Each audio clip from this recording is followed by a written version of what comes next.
Good morning, students. Last time I was decoding the national income. So this time I thought, why not decode one of the very important topics in macroeconomics, that is inflation. So it's COVID-19 shutdown time. So inflation is a very, very common topic for across the syllabus, whether it is BA Economics, BCom Economics, MBA Economics, BTech, and whatever be the syllabus, inflation happens to be there. So let us decode what inflation all about. When we talk about inflation, it is the general price level. Understand the general price level, not the price level of a particular commodity on a particular time. It's a gradual increase, that's a spiral. That is what is called inflation all about. For example, in the last lecture I talked to you about a base year. Right? So right now the base year is 2011-12. Right? So earlier it was 2004-5. The new government has selected base year, revised the base year from 2004-5 to 2011-12. Normally in every 5 years we select a new base year. What is a base year? A base year is a stable year. It's a normal year. It's a year where growth is very normal. Nothing abnormal happened. For example, this year, 2019-20 or 2020-21 cannot be base year because there is a time of shutdown, production has been stopped, and therefore the growth will not be normal, growth will be very less, and therefore we cannot take 2019-20 or 2020-21 as a base year. So a base year is a year which is used for comparison. We take anything with a 100 as a standard. So for example, if 1 kg of rice or wheat or even tomato or anything is 100 rupees in the base year 2011-12, now 2019-20, if it is 104 rupees, it means inflation is 4%. Normally inflation is calculated in percentage, and therefore if the commodities, for example, we are not talking about one particular commodity, a basket of commodities, if the price level was 100, the average, and if it is moved into 104 in 1920, that means inflation is 4%. That is, year to year we see the comparative prices and see the rise in the prices. Now, this lecture further explored into what causes inflation, what are the root causes of inflations, okay, and what are the effect of inflation, and in a country like India, how it is measured, and what are the strategies to curb inflation. And let us now move into the first major question for us, that is, what are the causes of inflation? While we explore the causes, we also study the reasons, the types of inflation. Let us see. The first major types of inflation is the demand pull inflation. As we study the demand pull inflation, we also study the causes of inflation. Then we study the cost push inflation. As we study the cost push inflation, we also study there are factors related to factor pricing that results in the spiral of prices. Then we study currency inflation, budgetary inflation, credit inflation. Let us go one by one. First, demand pull inflation. What do you mean by demand pull inflation? A demand pull inflation is a situation where the factors from the demand side pulls the economy. That is the reason for increasing prices. Let us see one by one. Growing economy. If a developing country like India or China is growing at 7 or 8% average growth rate, what happens? The growth is high. As growth is high, production will be more. When production is high, employment will be more. When employment is high, income will be more. When income is high, the purchasing power of the people will be high. And therefore, very few goods chasing very few goods are there in the market, for example, but too much of money supply is chasing the very few goods. The situation is called demand pull inflation. So growing economy. So when the GDP increases, the per capita income increases. When the per capita income increases, the purchasing power increases. When the purchasing power increases, then people's ability to demand, that is what increases, the aggregate demand increases.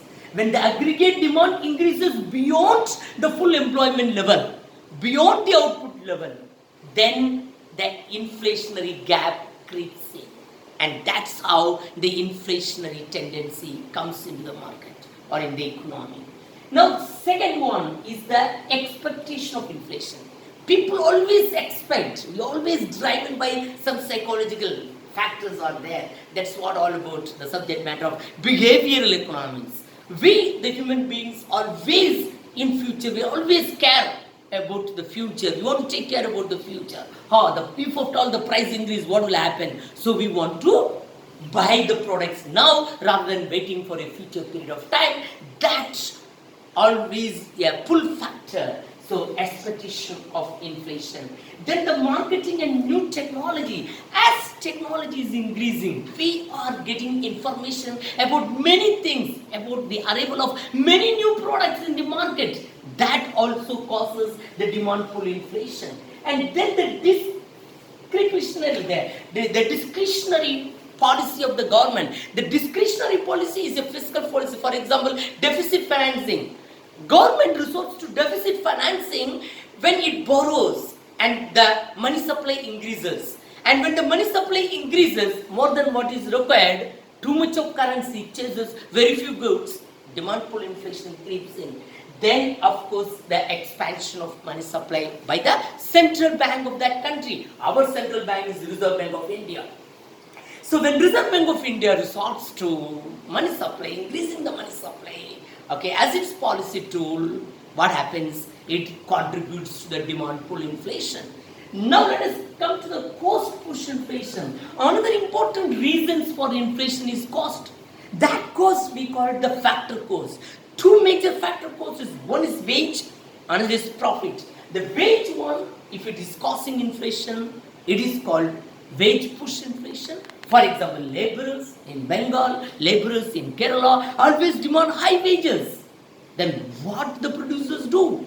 The high wages means higher the cost of production. Higher the cost of production, the entrepreneurs will be forced to increase the price of the product and consumers will be at the receiving end.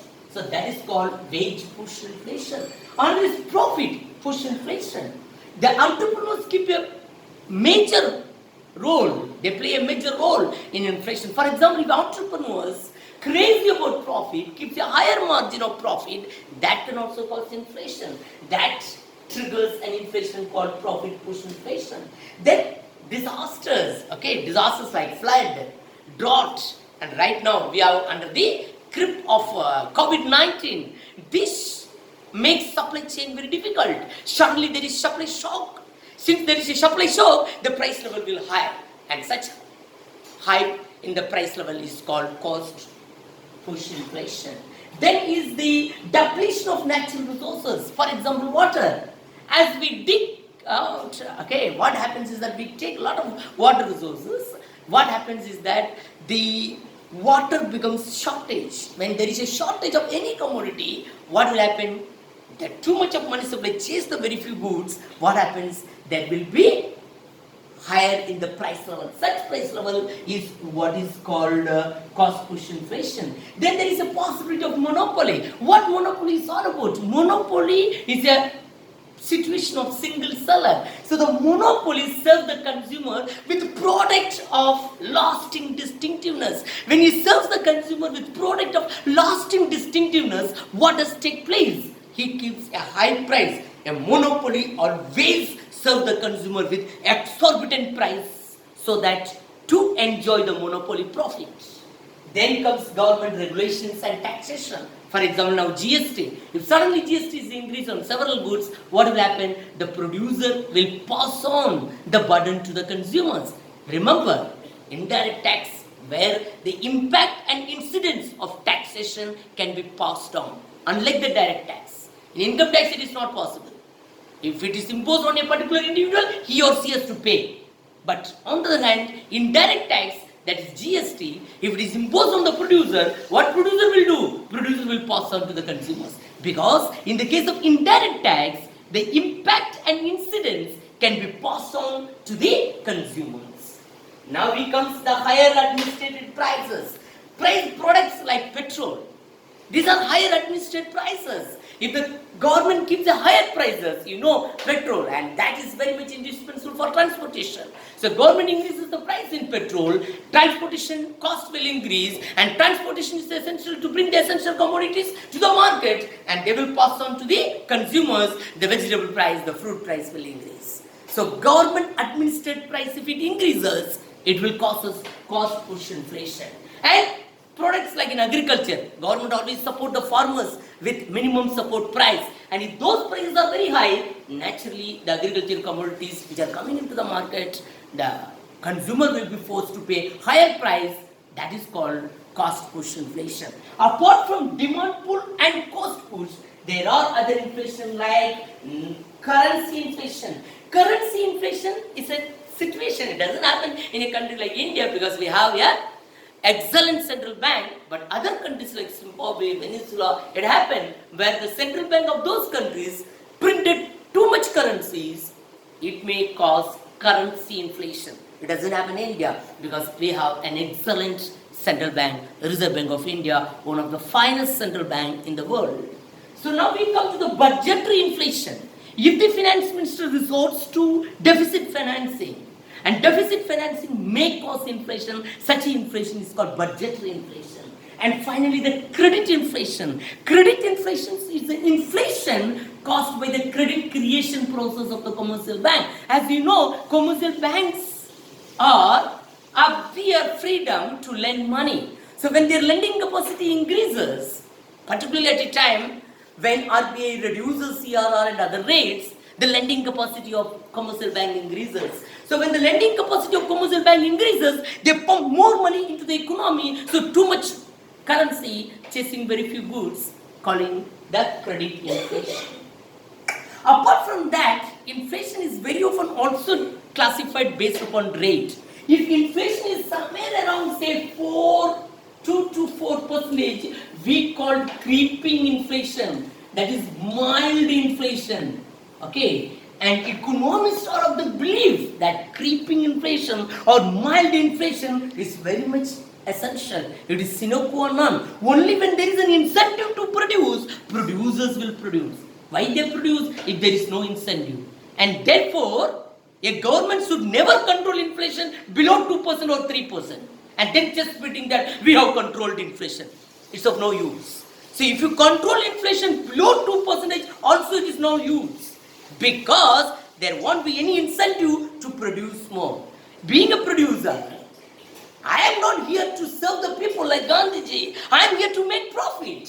So I need some inflation. That's why creeping inflation or a mild inflation is always a boost to produce more. And that's what is an essential. Inflation up to 4% is manageable. It is essential. It is sine qua non. Then only growth will happen, then only economy will expand. However, if you don't control it at this level, if you allow it to grow, say we call it walking inflation. Your walking inflation is say beyond 4%, say up to 9-10%. And this is a warning.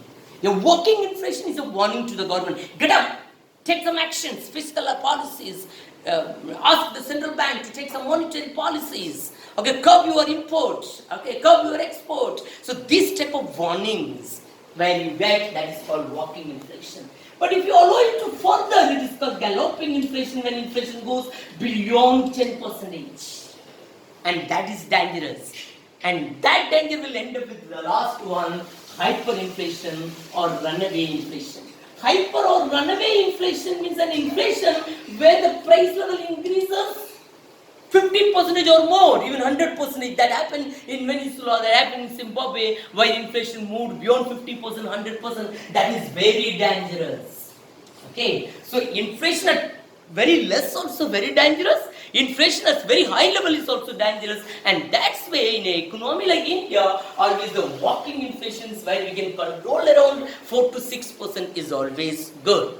Now let us see how inflation is measured in a country like India. In a country like India, there are two types of inflation. One is called the CPI. The CPI is an index, consumer price index. Another is a WPI, that is the wholesale price index. The wholesale price index is not that important when we view it from the consumer point of view, because we are more concerned at the grassroots level, at the market level. And the wholesale price index is what is measured by the Ministry of Commerce and Industry. The Ministry of Commerce and Industry releases the wholesale price indexes at the wholesale price level. But we are more concerned about the consumer price index. The consumer price index measures the spiral effect on goods and services. Remember, goods and services, and that's why it is more important, because the WPI, the wholesale price index, measure the inflation only for the goods, not services.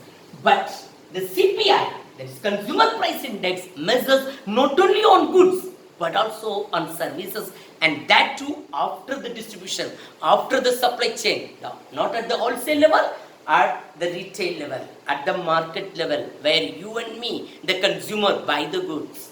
And again it is CPI for agricultural laborers, CPI for rural laborers, CPI for industrial workers, and then there is a combined CPI. For us, the combined CPI or all CPIs matters.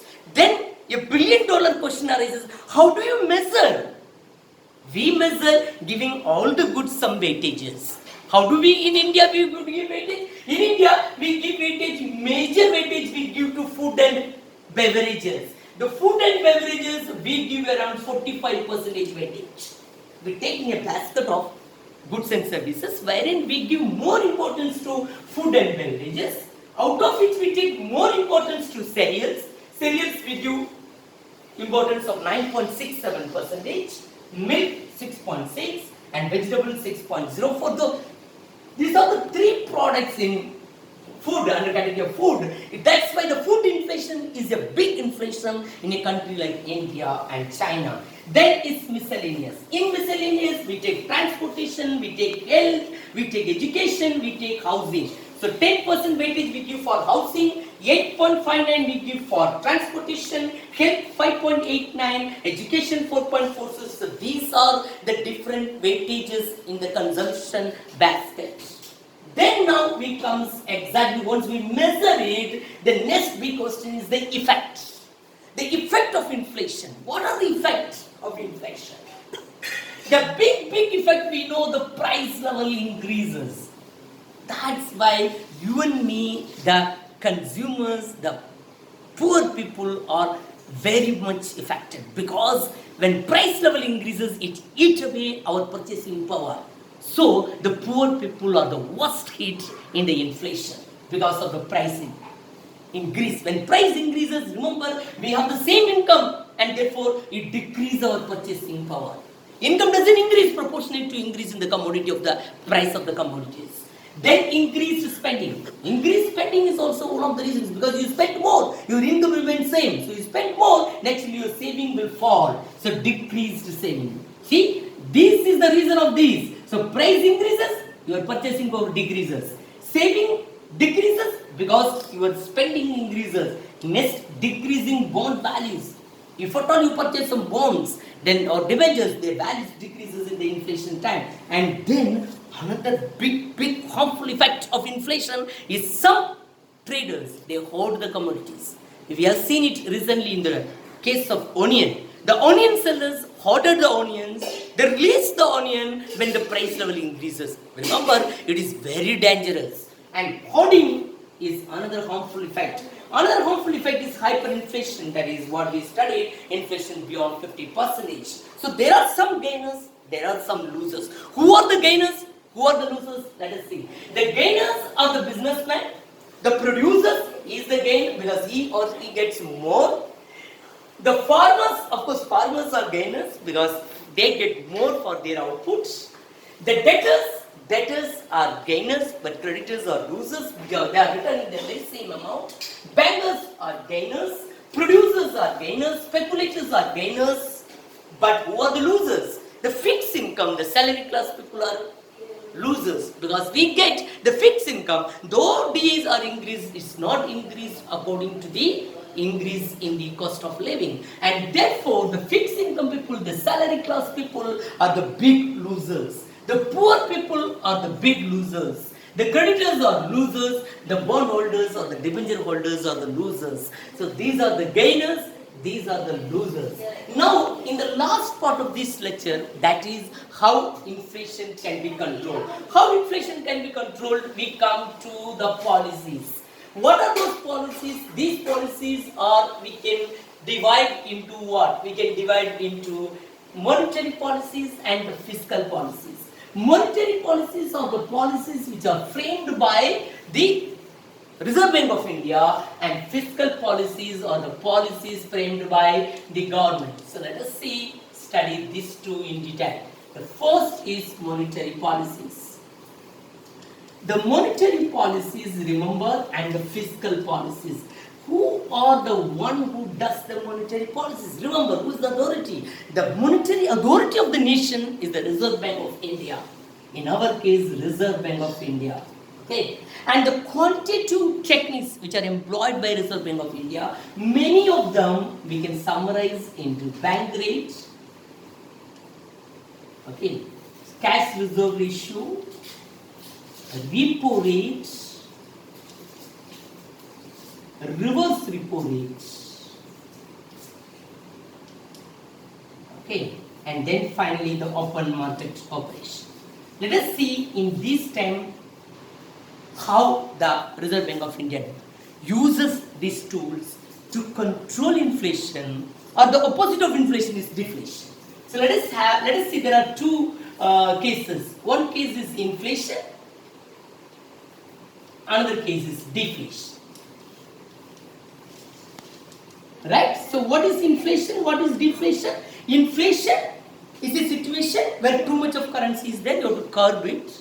Deflation is a situation very less, opposite to this, less money supply, so to release it. So they are opposite to each other. Now let us see a situation.